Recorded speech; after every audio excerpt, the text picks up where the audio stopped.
Ludwig Mies van der Rohe nació en el Gran Reino de Prusia el 27 de marzo de 1886 y falleció el 17 de agosto de 1969 a la edad de 83 años en Chicago, Illinois, Estados Unidos. Estudió en la Universidad de las Artes de Berlín. Fue un arquitecto germano-estadounidense, también diseñador industrial. Junto a Walter Gropius, Frank Lloyd Wright y Le Corbusier, es ampliamente reconocido como uno de los pioneros de la arquitectura moderna. Arquitecto innovador en Alemania durante la República de Weimar, fue el último director de la Bauhaus, la escuela de arte y arquitectura germana de la arquitectura moderna.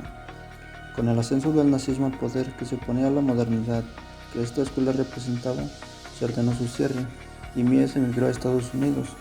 Allí aceptó el puesto de director de la Escuela de Arquitectura del Instituto de Tecnología de Illinois en Chicago. Mies buscó establecer un nuevo estilo arquitectónico que pudiera representar a los tiempos modernos, como ya hicieron el clasicismo y el gótico por sus respectivas épocas. Con la colaboración de Lily Reich, creó una influyente arquitectura propia del siglo XX, expuesta con externa claridad y sencillez. Además de sus proyectos de madurez, usan materiales modernos como acero industrial y grandes láminas de vidrio para definir espacios interiores. Dejó como legado unos nuevos cánones arquitectónicos que expresan el espíritu de la era moderna y a menudo se le asocia con la cita de dos aforismos: menos es más y Dios está en los detalles. En 1905 se trasladó a Berlín para colaborar como diseñador de muebles en el taller de Bruno Paul. En 1907 realiza su primera obra, la Casa Riel. De 1908 a 1911 trabajó en el despacho de Peter Behrens, del cual Mies desarrolló un estilo arquitectónico basado en técnicas estructurales avanzadas y en el clasicismo prusiano. En 1912 abrió con mucho esfuerzo su propio estudio en Berlín. En ese mismo año planificó una casa de campo para el matrimonio Kröger-Müller en La Haya. Obras arquitectónicas importantes. En 1944 se hace ciudadano de los Estados Unidos. De 1945 a 1950 construye en la casa Franzburg en Plano, Illinois. Entre los años 1948 y 1951 hace realidad su sueño de construir un rascacielos de vidrio con las dos torres de Lake Shore Drive Apartments de Chicago y más tarde el Commonwealth Promenade Apartments, también de la misma ciudad. Entre sus obras más emblemáticas de esta etapa destaca el edificio Seagram de 1958, un rascacielos de 37 pisos de vidrio y bronce construido en Nueva York junto con su discípulo Philip Johnson. En 1958 se jubila del Instituto de Tecnología de Illinois. Otras de sus obras arquitectónicas importantes son la Casa Tugendhat, junto a Lily Reich, en la República Checa, el Pabellón Alemán, conocido como Pabellón de la Exposición Internacional en Barcelona, igualmente junto a Lily Reich en España. Algunas de sus obras en Alemania son la Casa Riel, Casa Perls, Casa Werner, Casa Urbig, Casa Mosler, Casa Lemke, Casa Lane, Casa Dr. Ster y el Museo de Arte Moderno. En Estados Unidos sus obras arquitectónicas importantes son los apartamentos Lake Shore Drive en Chicago, Museo de Arte en Houston, apartamentos Lake Shore Drive, torres de apartamentos en Chicago, administración de la Escuela de Servicios Sociales de la Universidad de Chicago y Drisken Federal Building, torre de oficinas en Chicago. Su obra más representativa de México es las oficinas Bacardí, ubicadas en la Ciudad de México del año 1961. Estilo internacional en México. La arquitectura racionalista, también conocida como estilo internacional, fue un movimiento arquitectónico el cual gozó que resultó ser extremadamente popular a comienzos de los años 20, 30, 40 y 50. Con la llegada de este estilo internacional, dentro de los nuevos centros urbanos, llegó consigo toda una forma de concebir los edificios y la estructura general de las ciudades. En el siglo XX trajo consigo una oleada de personas que buscan establecerse dentro de las ciudades más industrializadas, con la esperanza de conseguir mejores puestos de trabajo y mejor calidad de vida. El apogeo de la era industrial trajo consigo nuevos materiales para la construcción, como el acero y el hormigón, dos materiales usados con mucha frecuencia en los edificios con diseños inspirados en la arquitectura racionalista. Espacio y la luz natural son elementos predominantes. Características del estilo internacional: las figuras geométricas, diseños funcionales, uso de los materiales arquitectónicos, la integración de la estructura dentro de su entorno, el enfoque estético. Las corrientes artísticas que influyeron en la arquitectura racionalista fue el expresionismo. Corrientes creativas más importantes de la época incluyeron el racionalismo en el arte. Erich Mendelsohn, en donde pueden notarse algunos de los elementos que posteriormente se volverán tan comunes dentro de la arquitectura de estilo internacional. Sus edificios con ventanas cuadradas reforzadas con marcos de hierro se convierten en la inspiración de muchos representantes del racionalismo arquitectónico de los años 30 y 50. Cubismo. Las figuras geométricas y el uso de las perspectivas como herramientas para la distribución del espacio son elementos fundamentales dentro del cubismo. El arquitecto del origen checo Josef Goka es uno de los mayores exponentes del cubismo dentro del área arquitectura. Futurismo. Progreso que representaba la era industrial dentro de la sociedad, como fue el futurismo italiano. Terminará ejerciendo una gran influencia sobre la arquitectura racionalista. Los diseños y dibujos del arquitecto y urbanista italiano Antonio San Elia son la representación más clara de cómo la fantasía y el sentido estético del futurismo sirvieron de inspiración para el movimiento de la arquitectura, que se llevaría a cabo en la primera mitad del siglo XX. Clásico ejemplo de un genio que estaba muy adelantada a su época. En sus bocetos puede verse edificios de líneas limpias, con enormes esfuerzos de acero, que le aportaban tridimensional un acabado más geométrico. Neoclasicismo. Sus ideas vanguardistas y la simplicidad tras la funcionalidad de cada uno de los elementos que se encuentran dentro de la edificación serían la piedra angular, que daría movimiento conocido como proto-racionalismo en arquitectura. Al igual que el cubismo y el futurismo, la geometría y el uso de las dimensiones tanto dentro como fuera de la estructura son elementos arquitectónicos comunes que se hallan en las edificaciones más representativas del neoclasicismo. Una de las edificaciones más representativas de este periodo de la arquitectura es la Casa Ried-Schroeder, un proyecto conjunto de los arquitectos Erich Ried y Truls Schroeder. Constructivismo, un movimiento arquitectónico el cual está enfocado principalmente en la idea de crear estructuras con una finalidad práctica para la población. Su herencia puede verse reflejada en los proyectos de arquitectura más ambiciosos y vanguardistas de la época 30. Las líneas rectas y limpias son parte fundamental de los proyectos arquitectónicos y artísticos del Lisinski. Organicismo. El arquitecto estadounidense Frank Lloyd Wright fue el que introdujo la idea de la arquitectura en movimiento dentro de esta especialidad. Sus construcciones más icónicas son una mezcla de ingenio y creatividad y funcionalidad. Se enfocó más en la construcción de vivencias personales, entornos naturales. La forma en que diseños se integraban al medio ambiente fue una gran inspiración para muchos pioneros de la arquitectura racionalista de finales de los años 40.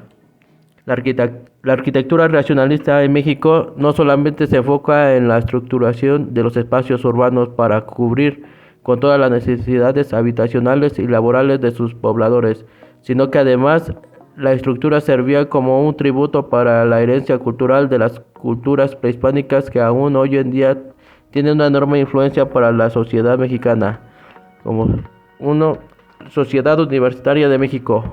El ejemplo de edificios zonas al aire libre que conforman parte del campus universitario de la Universidad Nacional Autónoma de México, UNAM, es uno de los mejores ejemplos de la arquitectura racionalista dentro del país.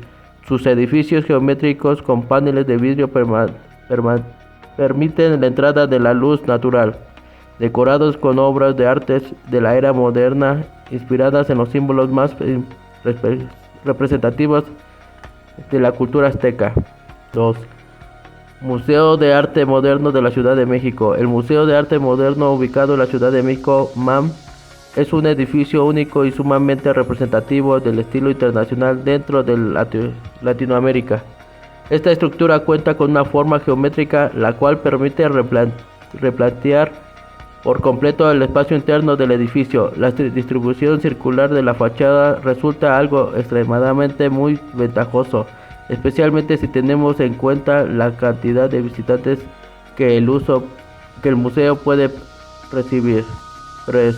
El aeropuerto de Acapulco. A primera vista resulta extremadamente fácil de entender por qué el aeropuerto internacional de la ciudad de Acapulco es visto como una pieza fundamental cuando se habla de arquitectura racionalista en México.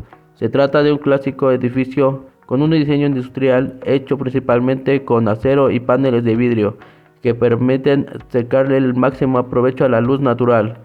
La forma cuadriculada de su diseño le brinda a la fachada un aspecto geométrico y una apariencia muy moderna, que encaja a la perfección con los principios estéticos y estructurales de las obras de arquitectura racionalista.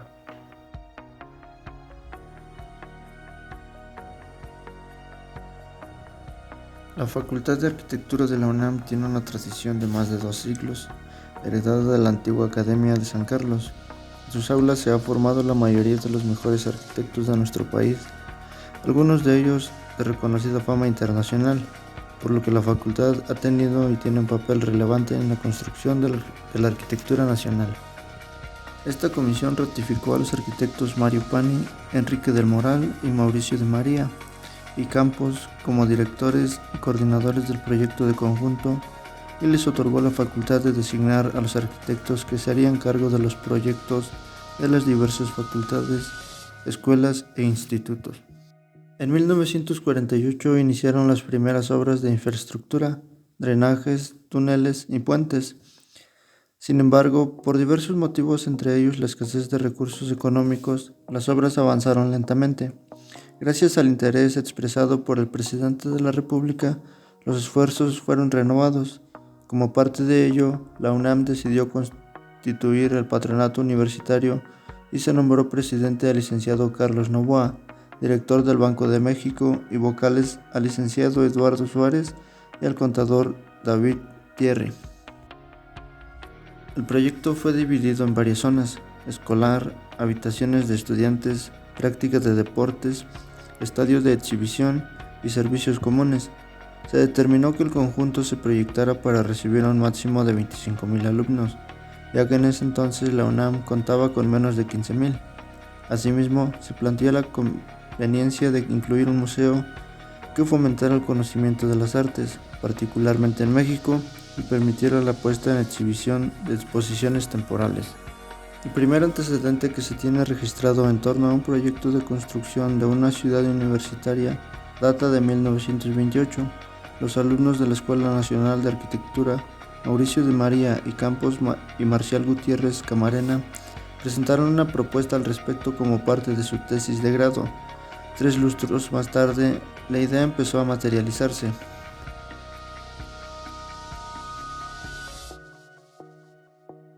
Walter Adolf Georg Gropius nació en Berlín, Imperio Alemán, el 18 de mayo de 1883 y falleció el 5 de julio de 1969, a la edad de 86 años, en Boston, Estados Unidos. Estudió arquitectura en Múnich y en Berlín, abandonando la carrera en 1908 sin el título. Fue un arquitecto urbanista y diseñador alemán, fundador de la Escuela de la Bauhaus. Gropius fue el fundador de la famosa Escuela de Diseño, Escuela de la Bauhaus, en la que enseñaba a los estudiantes a utilizar materiales modernos e innovadores para crear edificios, muebles y objetos originales y funcionales. Ocupó el cargo de esta escuela primero en Weimar y luego en Dessau desde 1919 hasta 1928. A partir de 1926, Gropius se dedicó intensamente a los grandes bloques de viviendas en los que veía la solución a los problemas urbanísticos y sociales. En 1934, Gropius se exilió de Alemania al sufrir agresiones de los nazis a su trabajo y a la escuela Bauhaus. Volvió y trabajó 3 años en Inglaterra y después se trasladó a los Estados Unidos, donde fue profesor de arquitectura en la Escuela de Diseño de Harvard. En 1946 fundó un grupo de jóvenes arquitectos que se denominó The Architects Collaborative, más conocido como TAC. Antes de la Primera Guerra Mundial, Gropius ya formaba parte de un movimiento de renovación estética, representado por la Deutscher Werkbund, que pretendía unir el arte con el diseño industrial. Al finalizar la guerra, Gropius, en su papel de director de la Escuela de Artes y Oficios y de la Escuela Superior de Bellas Artes, decide fusionarlas en una sola escuela, que combinará los objetivos académicos de cada una y a la cual se le agregaría una sección de arquitectura. En 1919, Walter Gropius funda una escuela de diseño, arte y arquitectura en Weimar. Walter Gropius llamó a la nueva escuela Staatliches Bauhaus. En dicha escuela, Gropius no permitió que las mujeres estudiaran arquitectura, aún en contra de las leyes de la República de Weimar, que establecía la educación universal. A las mujeres les permitía participar en los talleres textiles o de cerámica. Los edificios de Gropius reflejan el más puro estilo de la Bauhaus, ya que están construidos con materiales nuevos que les confieren un aspecto moderno, desconocido en aquella época. Sus fachadas son lisas y de líneas claras, carecen de elementos ornamentales innecesarios. Gropius ha sido uno de los creadores del llamado estilo internacional en la arquitectura. Entre sus obras arquitectónicas más importantes se encuentra lo que es el edificio de la escuela Bauhaus en Dessau, diseñado por el propio Walter Gropius. De 1911 a 1912, una nueva construcción de la fábrica Fagus en Alfred por Walter Gropius y Adolf Meyer. También encontramos lo que es la Casa de los Maestros en Dessau, la construcción de fachada circular en el Groven Tiergarten, Berlín. Encontramos también lo que es el Gropiusstadt, distrito de Berlín diseñado por Walter Gropius, la casa de Gropius en Lincoln, Estados Unidos, y el edificio Pan Am, ahora MetLife, en Nueva York.